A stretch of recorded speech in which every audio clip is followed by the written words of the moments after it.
Alrighty, I am back. I am back. I am back. I am back. And what do they say?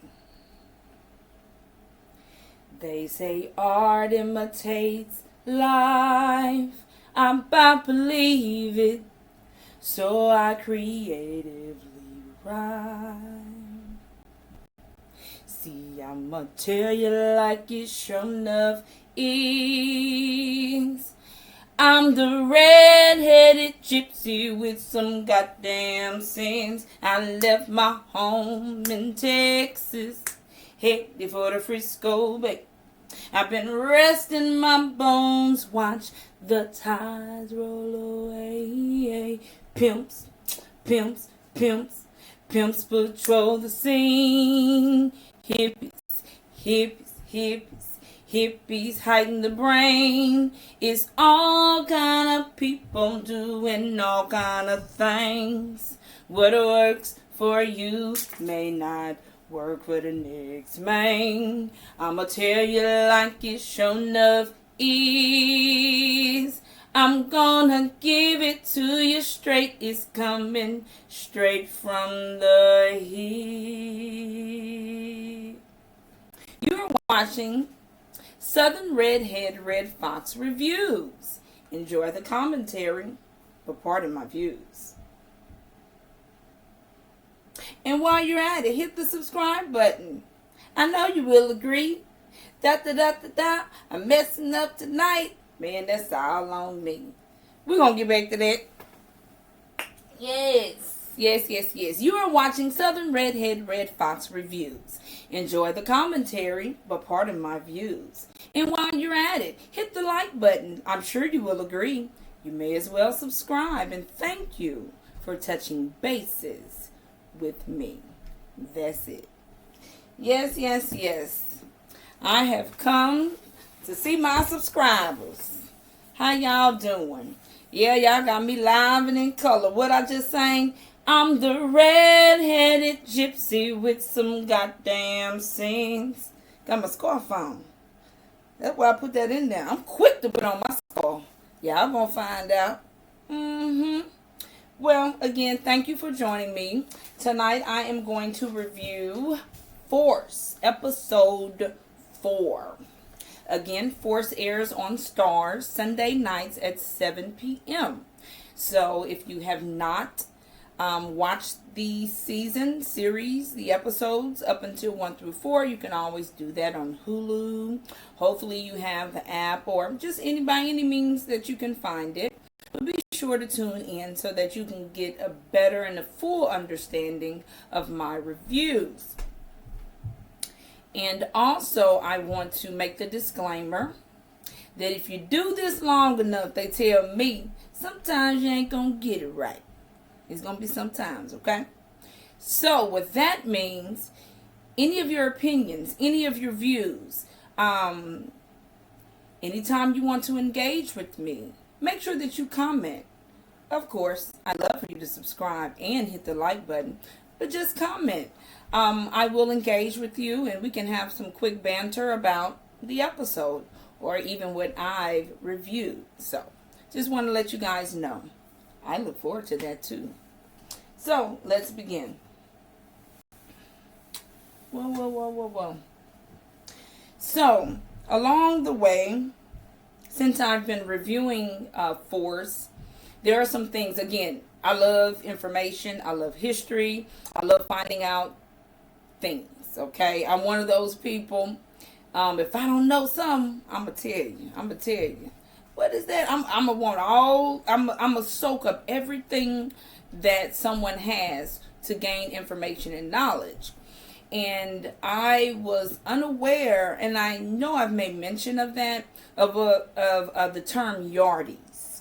Since day one with this show, they mentioned the term yardies, and I personally thought that it meant, how can I put it? When I heard the word yardies, I thought about someone who either dwelled by, did dealings in, or had some connection with a railroad yard, school, college, campus yard, pretty much just a yard. You know, you have the what is that? The railroad yard. You know, just areas of industrial manufacturing and things like that. So I just assumed that they were persons that lived nearby. But I did say before that I wanted to find out exactly what that meant. Especially because in episode 1, the guys that they referred to as the yardies, they were Caucasian. They gave me kind of low life, maybe trailer park trash. I know in episode 1 they were high, messing up the whole drug transaction, and they got by Tommy. So I was just trying to use some context clues, but I wanted to be certain. So I looked up the term yardie, and yardie is a term often used, particularly within the Caribbean expatriate and Jamaican diaspora community, to refer to people of Jamaican origin, though its exact meaning changes depending on the context. The term is derived from the Jamaican patois for home or yard. So pretty much the root word yard means home. The term may have specifically originated from the crowded government yards of 2-story concrete homes found in Kingston and inhabited by poorer Jamaican residents, though yard can also refer to home or turf in general in Jamaican patois. So pretty much, I guess I was kind of close. I really didn't think anything from about like brown skinned people because the guys were Caucasian. So that's interesting to know that here that, you know, but for the most part, they are of Caribbean or Jamaican descent. So, and I made a connection with that with finding that Gloria's mother, who had passed away, was Jamaican. So when I said before, man, I don't know exactly her race, but she looks like this, and that. Now it makes sense that she's Jamaican. And so I thought that was something that we needed to come to an understanding about. And then also, Serbans.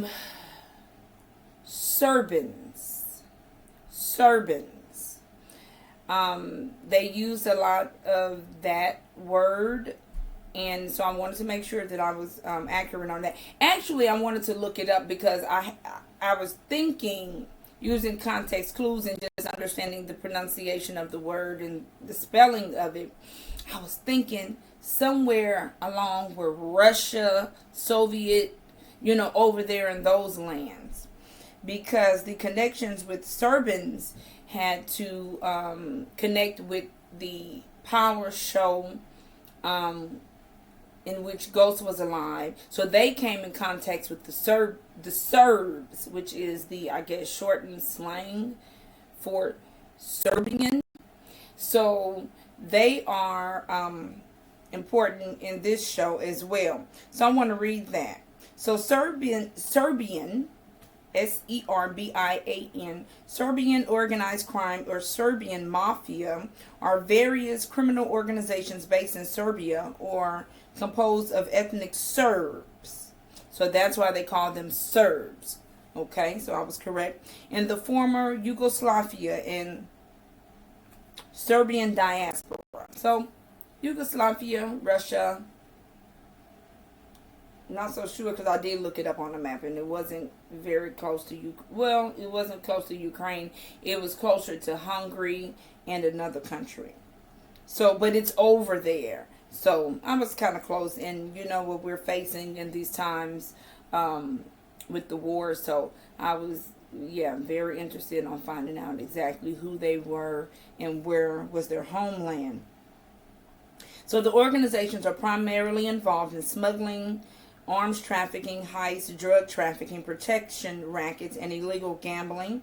The mafia is composed of several major organized groups, which in turn have wider networks throughout Europe.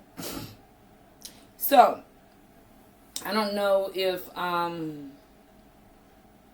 there shouldn't be anything wrong with making this statement, but a lot of times when you watch television shows and their crime shows and there's an involvement with Russians, this is my opinion, they some cold mama jams. They some cold mother suckers from what I know in the movies. They are another entity of a mob or mafia that reside in the United States, and they too get the job done. So by me knowing that and feeling that way about Russia, I was like, dang, this word sounds like it's from, that country may be over in that, that area. And so come to find out. But I mean, it's quite natural. Every country has a mafia. Everywhere you go, trust me, they have some organized crime. And a lot of those organizations, just like anywhere else, they flee, they go to other countries, and they do what they do. There has been known involvement of Balkan crime groups in the United States. One of the most notorious Serbs that arrived in New York City 1956 was Vojislav Stanimarovic, aka M.R. Stan, criminal turned journalist. So that's a person. He was responsible for a particular heist. His son, Pavle, continued the tradition. The best known is Bosco, Bosko, leader of the Irish-American organized crime group, the Westies. Okay. And the left hand to LCN boss of bosses, John Gotti, from 1988 to 1992. So I felt that reading that was important because now we're able to make a connection with power and force as it relates to the Serbs, because they we must pay a lot of attention to that group of people. So hopefully I've kind of informed you of that, and we can grow to understand their culture and how they do things, because we'll hear more about them. For Tommy to have had an encounter with them in New York and now in Chicago, whoa. So I'm going to review episode 4, and then you'll be able to put it all together. And so let me put my spectacles on. Pardon me. Woo! I'm blind as a bat. I got to have them. Oh my goodness. Okay, let me get a little comfortable. Pull this up a little bit.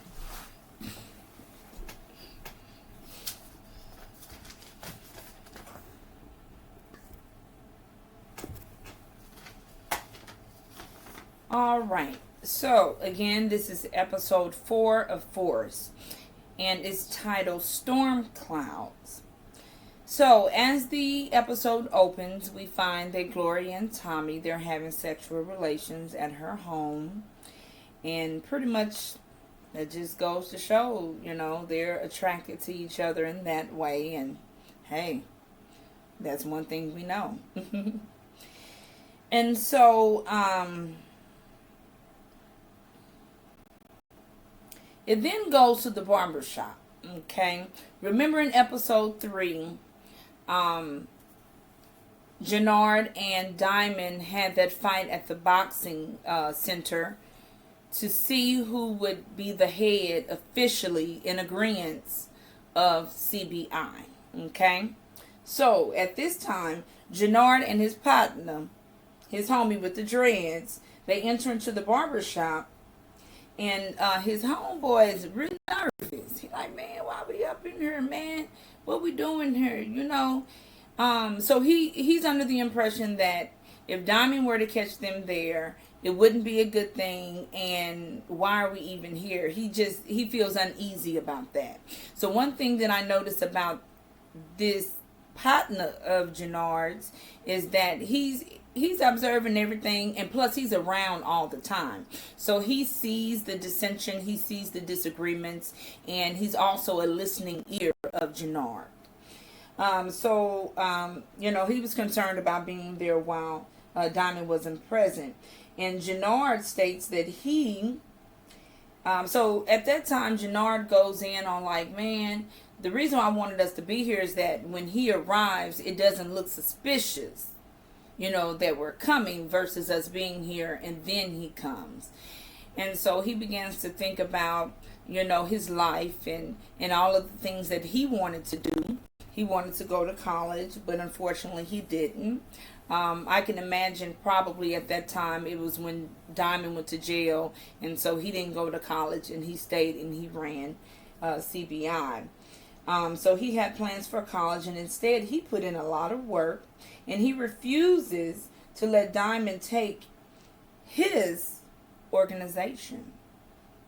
Yeah, he said that's his. So, oh God, I'm torn because I know I can vouch for his, his feeling. I can vouch for him like, dang, man, I've been holding it down, But I guess knowing that Diamond was the leader when first, that takes precedence over you being the interim head. He was interim, like an interim pastor, preacher, the person in place until they get someone else. That's all that he was, an interim head of CBI. And so he and E, so that's his homie name, E.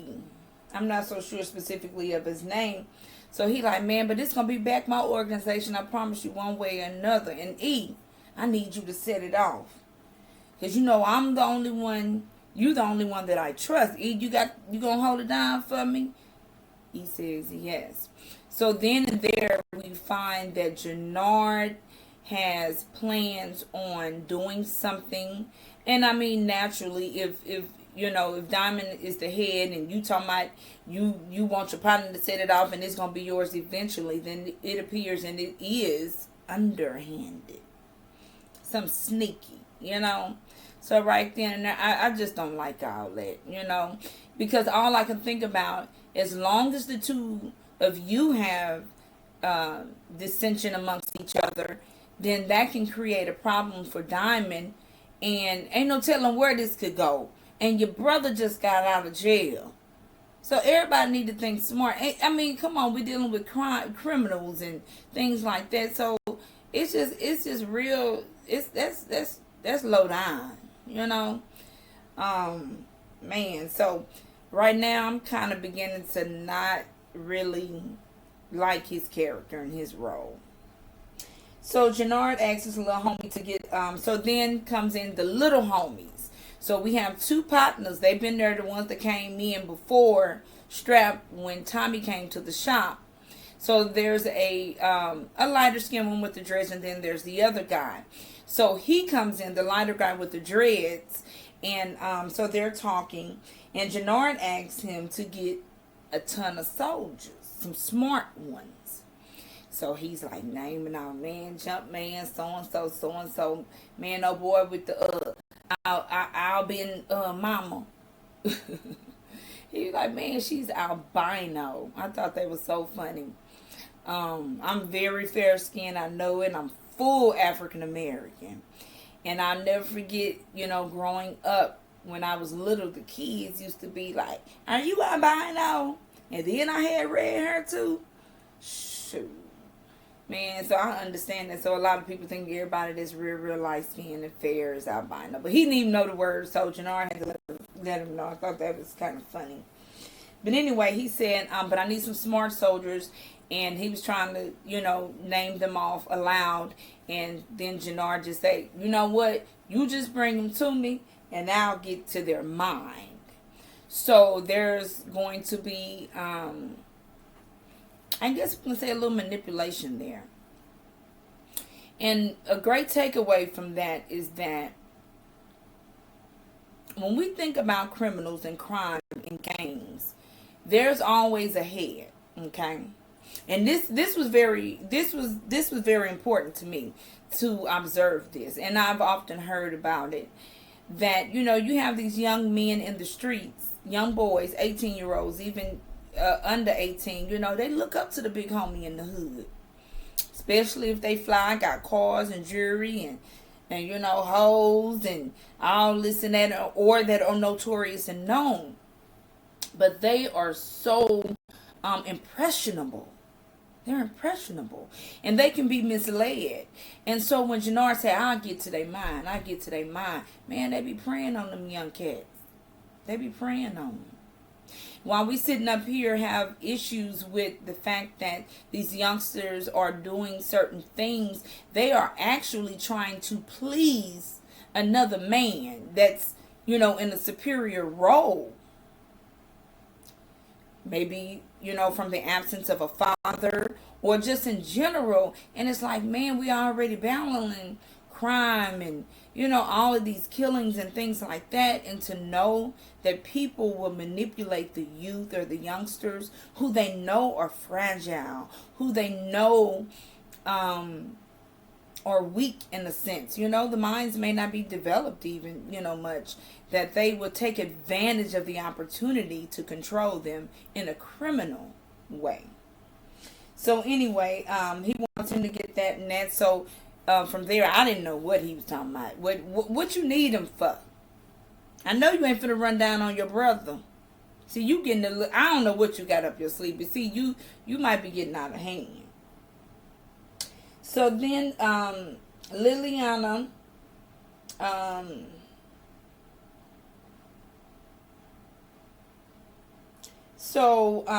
it goes to Tommy and Liliana. They are at Tommy's house and they're having a conversation. It's a new day.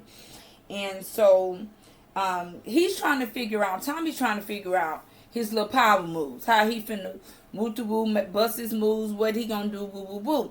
So when you're in this particular role trying to hustle or sell a product, you have to find out who your consumer will be. Well, your consumer will be the drug addicts, and the people who are ultimately going to distribute it and who needs to buy your product. So he's trying to think, especially all the time that he's kind of assessed Chicago and rode around like Diamond say, you've been clocking my city. Yeah, he's been clocking everything. So he's trying to put together a game plan. And Tommy mentions the Yardies. So we know now that they are of the Jamaican diaspora. And so Liliana was like, nah, man, them low rent motherfuckers. So from there I'm like, oh, in Chicago, the Jamaicans are poor. They're poor. And Liliana, who appears to be of Hispanic, Latina, of some, she refers to them as low rent motherfuckers. You follow me? And so he says, and also they're just scraps.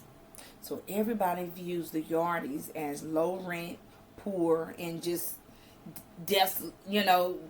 scraps. They're really not of much value. But again, like I said, when Tommy Bogart did that whole drop in episode 1, they were drug addicts and users. They couldn't even get the doggone situation together. So with the Yardies, Liliana, so they kind of had that conversation, and Tommy gonna do what he want to do, but he asked Liliana to track Claudia, because in episode 3, Claudia met with Tommy, and she propositioned him that new powdery substance of a drug. So since that's what she's into, he finna tap in. He say, shit, let me see what it do. But before that happens, and he's in an odd position because Claudia wants to do this. I just met with Father Flynn. I call him Father Flynn, but Daddy Flynn, Walter. He don't even want to deal with the CBI. It's just too much for the father to be the head of that organization. You have 2 children that have a tendency to want to do things on their own without him being knowledgeable of that. So he needs to send Liliana to kind of surveil her and kind of get the scoop on her moves and track her a little bit. So she does that. And Claudia is trying to move her dope to Hispanic guy. I'm gonna go ahead and from this point on call them Mexican. But I do know you have Dominicans and things like that. But I've been kind of saying Hispanic. But at this particular point, they were speaking Spanish. So Claudia, she goes to this pool hall, and she meets with this guy. He knows her. So you can tell they have a rapport. And she's trying to sell him her product. And so he wants to do a tester. So a lot of times in these crime syndicate field shows, especially with force, we're going to find a lot of people blow their nose. They toot that powder. They do little bumps. It is what it is. That's, it's already a secret society. Folks, you don't even know. They, whoop de whoop. But anyway, so he wants to take a tester. He does it. And while he's, in the process of doing so, she said, hold on. Just a little bit. Just a little bit. You're like, oh, okay. He did just a little bit. And he like, ooh. Ooh, this some good. And so then he asks, well, for how much? And so he beckons call for someone to bring over a briefcase of money. And so they kind of made their exchange. But she wants him to be assured that he does not make mention of this to anyone, especially her father. And so he's like, whoa, I want to do that. And he does call her little sister, but he's like, are you sure? Like, So everyone's kind of uneasy dealing with Claudia low key behind her father's back, because they know that's not really cool, but I guess the product was good. Oh boy said, hey, whoop whoop. Now, I'm going to tell you what I peeped from this, knowing that this is not really cocaina. She ain't tell him what it was. She just moved it as such. So I'm like, dang. I did say that last episode. I wonder if she gonna tell him this ain't that, but that. She ain't been gonna say nothing about it. She just said just a little bit. So that was so that kind of lets us know she's doing her networking. She's trying to move her product, and you got Claudia messed up. Her big toe is in the dough, baby. So she finna make it do what it do. So now we have, they're at a diner. Kind of reminds me of New York, how they do the diners. It's Diamond and Tommy, and they're talking. And then Vic comes in. And so they're, having a discussion. But Diamond is like, man, I had nothing to do with the Flynn family's injury of that lady. Come to find out, that's the uncle and aunt of Walter Flynn. So that's a very close relation.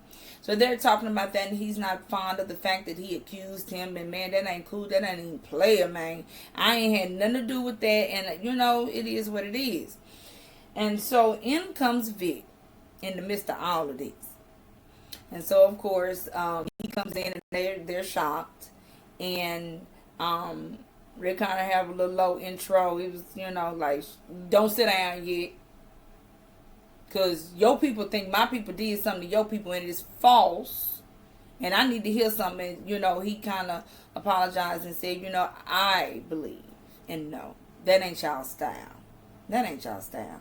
But it's just a different, when my father, but I personally, me, Vic, I don't believe you did it. So hopefully, me extending that information to you will make you feel more comfortable. So here we find Vic he is headstrong, gun-ho in doing business with them. So man, as I watch, I'm like, man, Vic. And he feels as though as long as I'm under my father's thumb, I'm still a little boy. I want to spread my wings. I'm a man, and everybody views him as such. And I can imagine all of the children of bosses are considered of course they're the children, but they're little boyed. They're little boyed. So, they be wanting their own respect and their own identity as well. So, Tommy asked him, man, you really trying to do this against your father's will? He was like, yeah, man. So because he gave that assurance that he really does want to pursue this with them, Diamond says, man, secrets bring on drama. Because see, now, here we go. Vic want to, do business with them, but don't want his dad to find out. Claudia the same way when she was over there with that Mexican, with that Hispanic. Tommy clocking all this. Tommy clocking all of it. And so, Diamond say, man, secrets bring drama, and problems. And then, guess what Vic say? Vic say, well, what your brother gonna say, Jannard, when he find out that you met with the Flynns and you meeting here now and you with Tommy and you with me? He bust him upside his head with that. You want to talk about a secret? Look at what you doing, running around town. Yeah, your brother don't know what you doing. I said, ooh, he got that to give today. So anyway, this show then moves on to Father Flynn's right-hand man. He visits this underpass where the homeless live, and he's providing this man with food and clothes. And we come to find out that he has a son that's homeless. And of course, the son was like, man, give me some money. I want some money. He declines. He refuses. And, he gets emotional, and he ends up giving him some money. And that was kind of heartbreaking to him. And all I can think about, anytime we have homelessness and homeless people in these shows, they have a role. They're going to be good some way, somehow, one way or another in the show. Mark my word. Okay? Mark my word. I think he's going to play an important part in some scene from here on out. And so, the homeless person may reappear. So, they are,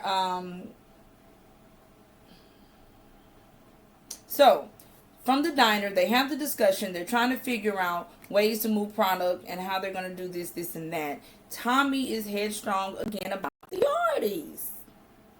He's, And so, he's like, why are we backtracking? Diamond says. And then he said, because it could be a nice cut. They junkies, and then they don't care about the product. The only thing they care about is the location. So it's like, dang, the yardies are known to be poor. They're known to be low rent. They're known to be junkies. And all they want is the product, and they don't care as long as the location don't change. So, all of a sudden, they're there at the yard, which is pretty much where the box cars for the railroad, the box cars, the containers rather, they're there. And so they're about to make a drop. They're about to meet with someone, and all of a sudden Diamond gets a call. Man, there's been a tip on the what is that? It's not the intercom system, but the switchboard of the police, of the, that, where the policemen get information and alerted via technology or some sort of communication of things. So he was privy to finding out that as well, that there was about to be, the police was about to arrive at a particular spot. So, excuse me. He phones Diamond to tell him about it. And so they vamoose and they burn out. Okay. Now, upon doing so, simultaneously, you have this blue truck with black guys. So now I'm making a better connection with the yardies talking about they Jamaican, of the Jamaican diaspora, Caribbean diaspora. It's a blue truck, and in the bed of the truck are black guys with these long guns. I don't know much about ammunition. I'm calling them rifles or something.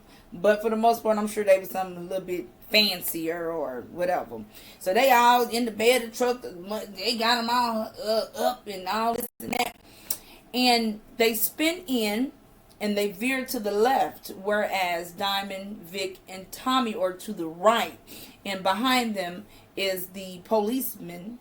And come to find out, it's that Bennikin, Cop Bennikin. He's following the blue truck because of the tip, because of the information.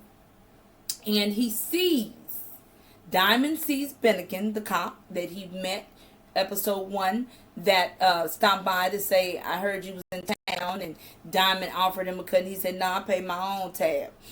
He sees Bennikin, Bennikin sees him, and also Bennikin sees Vic. Now, you know that's too much. That's too much for Bennigan. But anyway, he continues to trail the blue truck with the guys in the bed. And so they burn out. So they burn out, and that was a close call. That was a close call. So they speed off, and they speed off. And Tommy's like, man, well, you must be high. You know, what's going on? He's like, man, I don't know what that is. Matter of fact, I saw that cop, and he was the cop that came when I first got out to the shop. But I don't know him because he's too young to be like somebody from back in the day that got down on me. And then, did Vic make mention that he knows him or he does business with the family? Not so sure. But everybody like, dang, where that come from? And they wasn't even for us. So, I don't know how they got that tip. I don't know how they got that tip and got there. But now that I say that, we need to pay attention in that. Need to pay attention in that. How did they know to pop up? You know? So, so from there, they separate and go their own ways. And so, Tommy is riding, Vic is riding with Tommy. So they're riding, you know, take him where he needs to go. And then Vic suggests, let's go have a drink. He's like, man, I don't want to have no drink with the woo. But they do drive up to the bar at Gloria's. And so it's then that Tommy, that Vic tells him, I know you messing with Gloria. He tells me, he said, I know you messing with Gloria. He says, but I ain't gonna trip because we on a break right now. You know, he's like, man, do you get a kick out of knowing that I'm messing with her and you cool with that? And so, like you said, we on a break right now, woo. And so they do their little low, you know, testosterone thing. Yeah, woo. He's like, yeah, what'd he say? Something to the effect, as long as I do dealings with you, I know you ain't gonna kill me though. Because now we in business together. He was like, but you do have a little head. It wouldn't be hard to do so. You know, Tommy, he has that little sarcastic humor. And so all of a sudden, someone pulls up in a BMW, and Vic gets in the vehicle, and he leaves. And peeking through the window is Gloria. So she's observing, you know, that they talking and all that. So now Diamond goes back to the shop, and he's briefing Jannard over what just happened at the yard. Like, man, the yard is, what are you doing? I done already told you. Last time I dealt with them, what happened? We lost the dope and the money. They got down on us. Why would you even be fooling? And you was with who? What now? Hey, man, Satan, man, what's up? What you doing? And he like, you know what? Ever since you've been running around with this white boy, you ain't using your head, your brain. And truth be told, I felt Jannard on that. It's like my brother just doing all type of things. He doing things without Jannard. Yeah. It was like, come on, man. And now that y'all better not do not a thing with the Yardies from here on out. Yeah, that's my wake up call. Y'all got one now too. Shoot.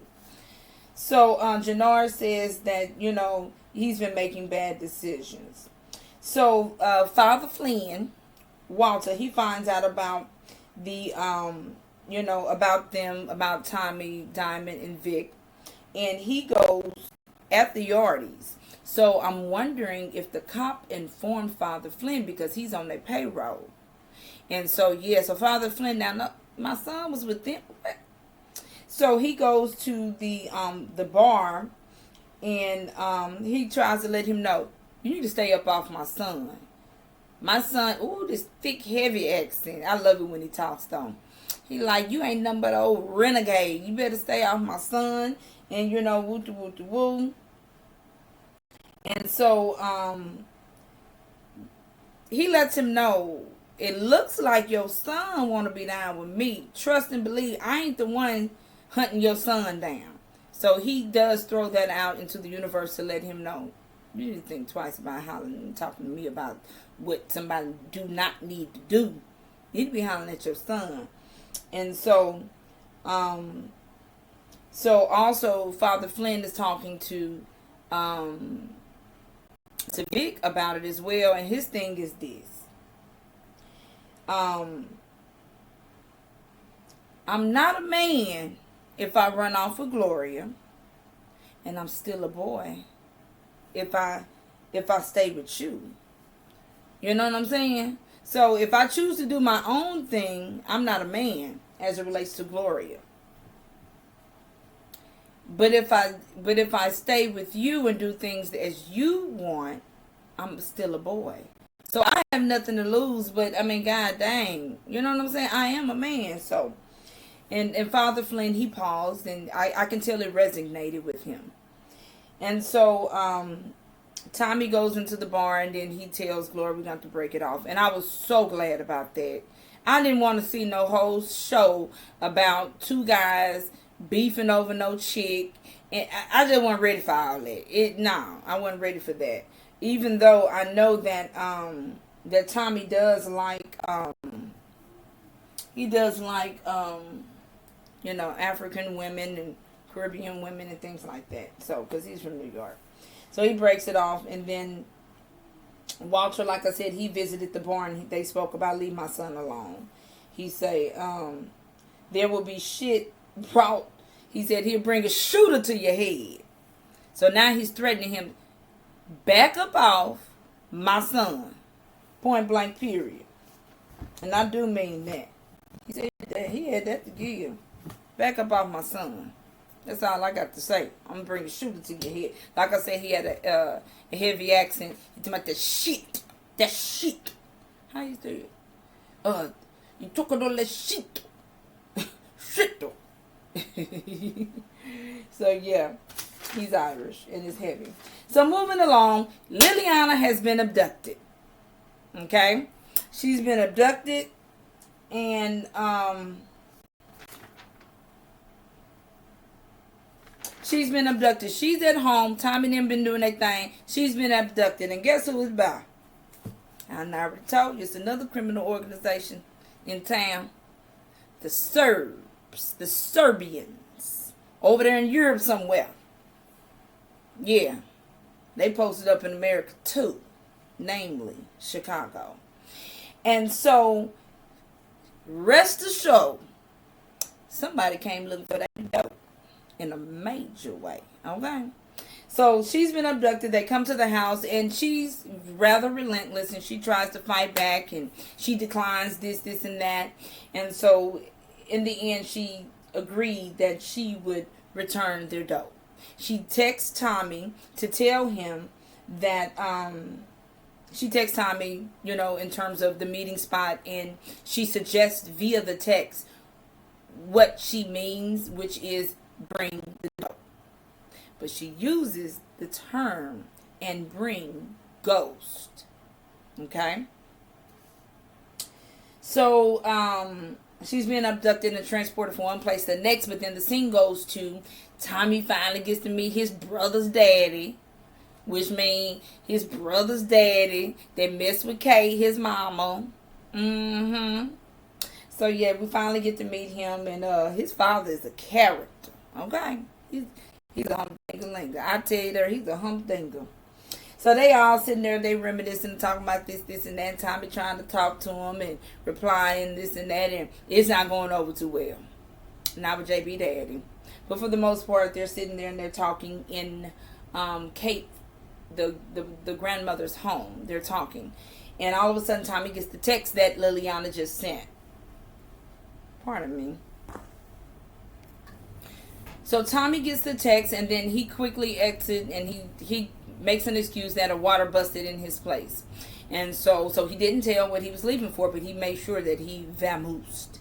And so he's off to meet with Liliana. And so we're there. So the scene goes to Liliana with the two guys that abducted her from her place, the Serbs. And so they're waiting for her connect to come with the drugs. And they, they're conversating. They're having, they're talking. And they said that they think it's Tommy Egan, and they make a connection to New York. So here we go. They ain't done by a long shot. By a long shot. And so they're there waiting for her connect, which is Tommy, but they don't know, but they assume.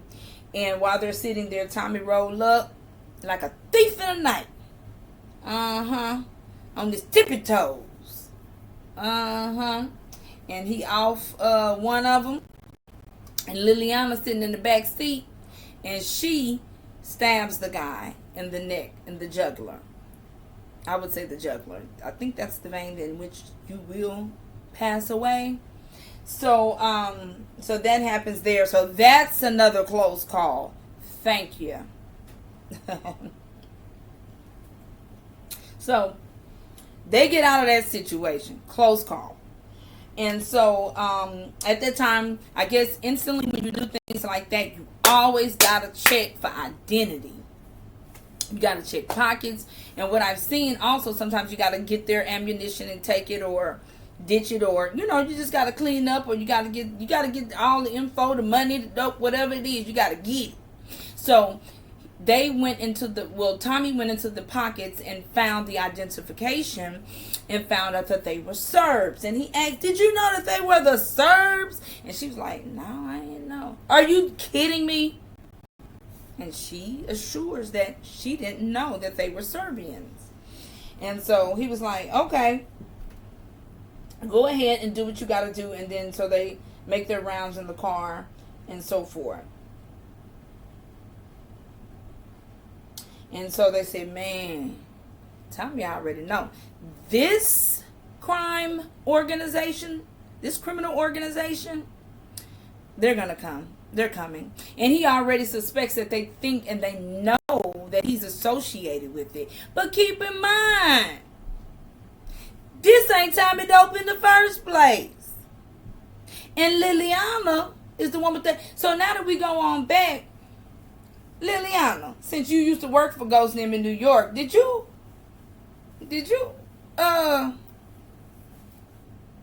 skim or run off with the dope? Did you do that? Run off on the plug twice? Because here you go, you way in Chicago, they coming to get it, which had the emblem or the symbol or the image on it, and they are in the car thinking that it's Tommy anyway. Why would they be way in Chicago thinking that it's Tommy, and you really don't see? We know what it is. You know what I'm saying? So now you done got Tommy all jammed up. It's just a big old mess. But anyway, he was like, "Man, they gonna come look at their bosses." And Liliana states that the boss is a she. I heard them speaking of the boss, and they identified her as a female. So back to the barbershop. He need to take Liliana somewhere. She can't go home. And whoop de whoop. I need you to stay put. I gotta put my head together. You know what I'm saying? I'm all tied up. I'm thinking I'm a Chicago clean slate, and I'm all tangled with you. The folks are thinking me. Let me put my head together. But he wants her to stay at the barbershop and stay put, and he go holler at Diamond. So of course here comes Jannar coming out. So it's a door in the barbershop. I know basements in the structure of Midwest living. So that door is either a back room, or the door could be to some stairs that goes down into the basement. which is very common. And so he comes out the door, which he must have been in the basement or the back, but I'm gonna say the basement. He comes out the door and he's like, oh man, he knows Liliana. Like Liliana said, he owe me a large. Sure do. I cut for them before. So from there, he, Tommy lets him know, I need her to stay here. Keep your eyes on the whoop. So that's the way that goes. And so they're there, and while they go to the basement. Liliana picking up the ammunition and she playing with them. She got putting them in the air and all that. So they Tommy give you that score. She said no, but he's responsible. She said, why you still around for somebody to do that? And he said, she said, I go where the money is. So Liliana always talking about she down with the money. We're gonna have to watch Liliana. At this rate, if you down with the money at all costs, it don't do nothing but cost a pretty penny, and you be down with the next program. You got Tommy out tangled up with the Serbs in Chicago.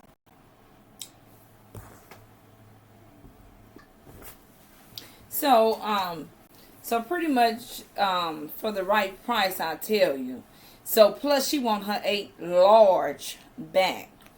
So he back there, he tooting lines, doing his powder. She's like, man, I bet I don't know you back here. Listen, he don't run nothing. Yeah, and he on his page. And so he's talking, and Jannard is saying, yeah, I'm gonna get Tommy this and that. And when he was doing it, I was saying to myself, why are you sitting up there telling her that you gonna get Tommy? And even exuding that trait that you hating and you mad and you this and that. Trust me, Liliana's taking note and can easily tell Tommy that Jannard has a problem with you. And so, again, she wants her 8 large back, and he wants to know about that scar and wants to touch it and this and that. He goes into the safe and he pulls out some money and he gives it to her. And what he wants to do is kiss the scar. Ain't that something? I guess when you're a criminal, you love criminalistic things. You want to kiss a scar, and that's what he did. And so that's kind of where that scene ends there. And so now we go on to Claudia. What's going on with her? She just made her sale with the Hispanic people, the Hispanic guy, at that pool hall, and now she's at her place, and there's a lady there. She has a nice little crop do. It's blonde.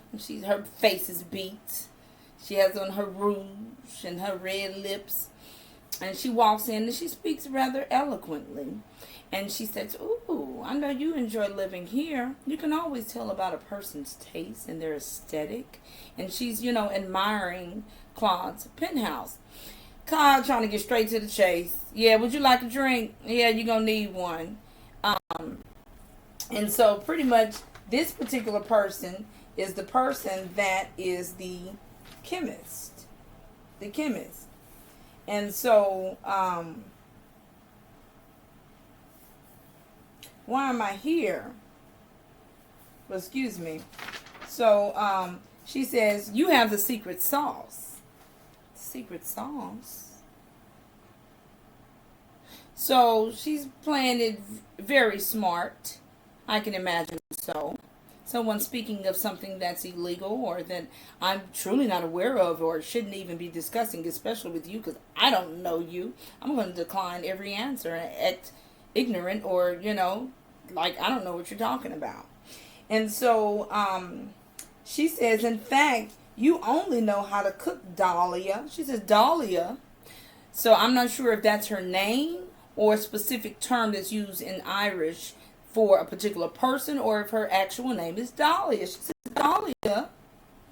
And she says, yes, the beautiful powder. Yeah, that's the secret sauce. And so so the girlfriend says, we're trying to level up and we need a huge amount. And Claudia says, no. More importantly, we need quality. We cutting straight to the chase. We need some quality product. And so I need to consider my options, says the doctor, because she keeps calling her doc, the person that was able to concoct this. And she said, I need to consider my options. She said, no.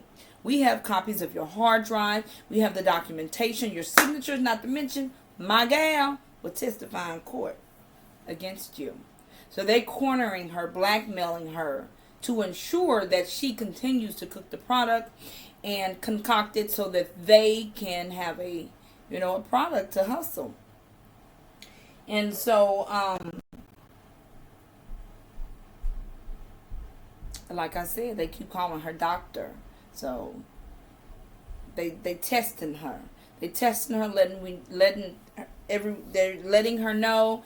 Claudia's letting her know, I know who you are. I know what you've done. You're a doctor. You hold credentials. And I'm sure with the board of medicine, all of these things, doctor, you have no options. Talking about you, I want to consider, you have none. Pretty much. And so there we have it. They really have to ensure that they have the chemist, the cook, the doctor, concoct this powder substance, which is a drug, so that they can hustle it. And that's just the bottom line. That's just the way it is, And so Tommy knows that the Serbs are looking for him. So Tatiana, which is the boss of the Serbs. And so they meet in the top level parking lot. Let me go back. So while Liliana is at the shop, Tommy and Diamond, they go for a walk, and Tommy is trying to talk with him about what's going on with the Serbs. Okay, so now we're going to get some insight on the Chicagoan perspective of the Serbs.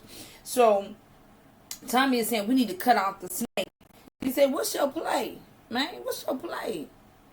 Because he's telling him what just happened. The Serbs did this. I had to off the people and all that, and I know they're gonna come looking for me.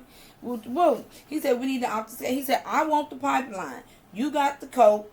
They got the inroads. He was like, what is it? What's in it for me? Tommy said, I want a tax. So then Diamond says, but if I off them, then what? He said, then we just split it 50-50. And so, and he was talking, Tommy was talking about bringing in Vic, which is the Flynn kid, because he has the connections. And Diamond said, man, we got to be tactical. No maybes. We need assurances, dealing with the Serbs. The Serbs are West Sides, and they savage. Okay? Just like I said, when I think of particular countries and criminal organizations, I think of Russia, and I already know that they some hitters. They about to be they vicious. They got to give. So though they're not close to Russia or Ukraine, they're over there close to Hungary, near Yugoslavia. They're known to be savage. Okay? And so he states that they are West Side. So we know that CBI is South Side of Chicago. The Flynn family, they hustle their peers on the North Side. And then the Serbs are from the West Side. So we need to make sure that we understand that. And that Diamond says they savage. Cutthroat. You follow me?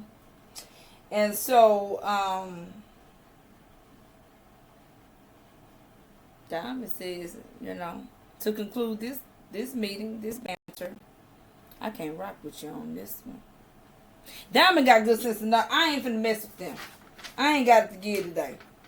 I ain't with you on this one. And all I could think about was, that was smart. Do not be letting Tommy get you all tangled up in a whole bunch of drama. That was super smart, Diamond. Just like Janora was at the barbershop talking about. This white boy had you all tangled up in some things, and there you is. So I'm gonna get Diamond some points for that one. That was right on, my brother, right on. So he said, I ain't with you on that one. So from there, we have Tommy meeting Tatiana because she's the boss of the Serbs.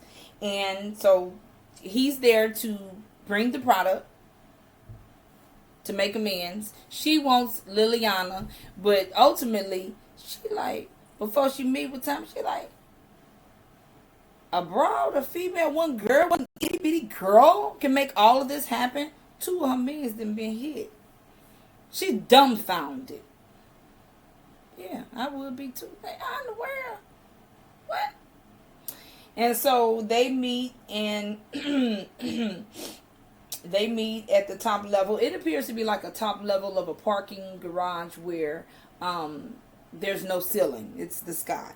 And so they meet. He tosses the bag and say, we done. And then she's like, nah, we ain't done. Your sidekick killed 2 of my men. He say, and so at that point, they just doing their cowboy and Indians thing. And he shoots her men, and she's left alive. And then out comes who? Take a wild guess. I was too through. All this going on. Who come through the shadows? Like a thief in the night? Vic. Vic come on the scene. He shoots, bang, bang. It's going down. And the only 2 men standing is Tommy and Vic. Now, how you like them apples? I do say. When he showed up, I'm like, you got to be kidding me. Baby Vic wants to be in. Okay? He gonna prove his point, and he is serious. He is really gonna go against his father's wishes and team up with Tommy and do his own thing. He mean it so much so that he even put in work for Tommy. I'm outdone. I ain't got nothing else to say. I sure don't. We already know the Serbs are savages on the west side.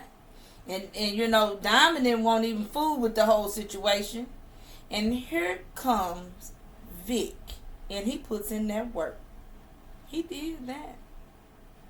So, the next scene, which is in conclusion, you have Tommy on the rooftop. Liliana is there. And pretty much Tommy says, Liliana says, oh, there's a storm coming.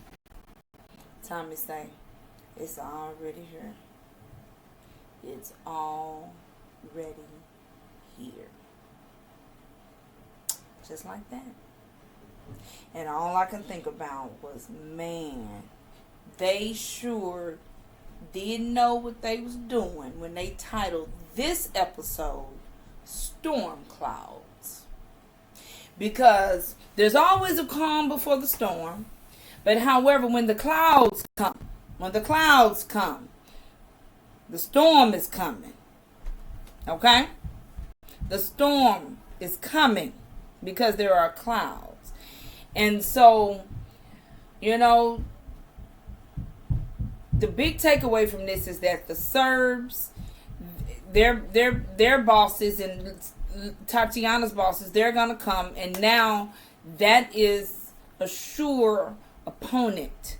That is someone that, that Tommy and his crew and his affiliates, they're going to be at war with the Serbians here in Chicago. Yeah. So that concludes episode 3, the review, 4, Storm Clouds. And as I always do, I like to speak on, some slang and some terminology that's being used in the show. And I never forget, I used to hear all the time, large. I think I used to hear it in Good Times.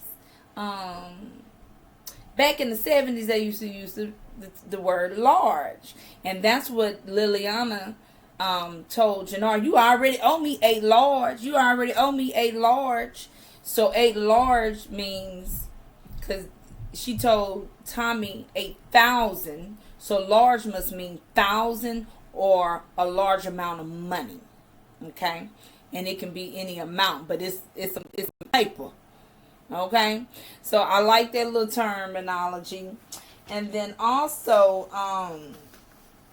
Liliana gonna call the yard them low rent motherfuckers.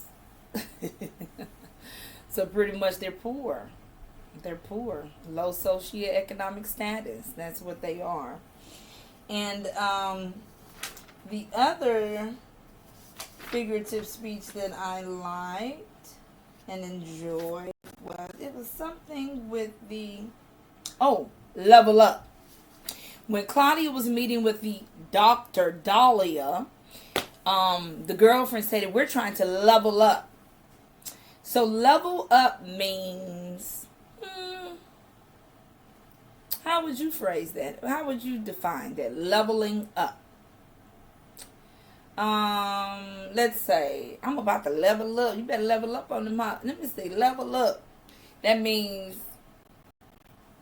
how can I put level up? Oh, I'm going to have to cheat now. Because they didn't have much figurative speech language this week. Level up.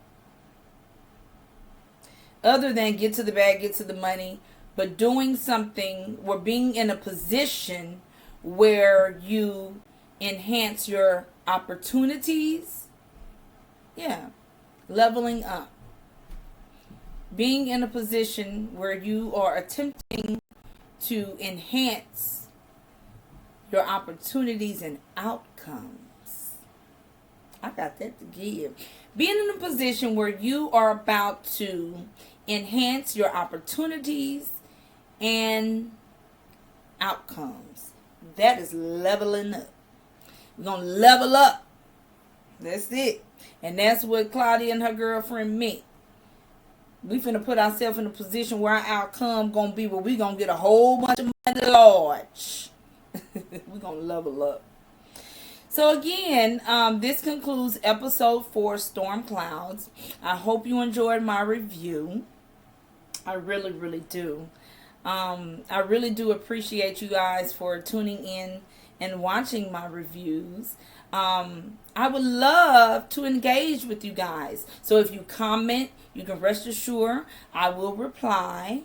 And we can do some feedback. Anytime I make I misspeak, or you feel opposite of what I state, or you disagree, or, leave a comment. I can assure you that I will reply, and I do enjoy that engagement. Okay? So again, you stumbled on the red-headed gypsy. It's me today. This is why I put that. Y'all don't even know. I put on my scarf in a minute. I've been wearing scarves a long time. I put on my big ear bobs, my scarf, my makeup, and don't be worried. So that's what I mean with the red-headed gypsy with some goddamn sense. I left my home in Texas, headed for the Frisco Bay. I've been resting my bones, watch the tides roll away. Pimps, pimps, pimps, pimps patrol the scene.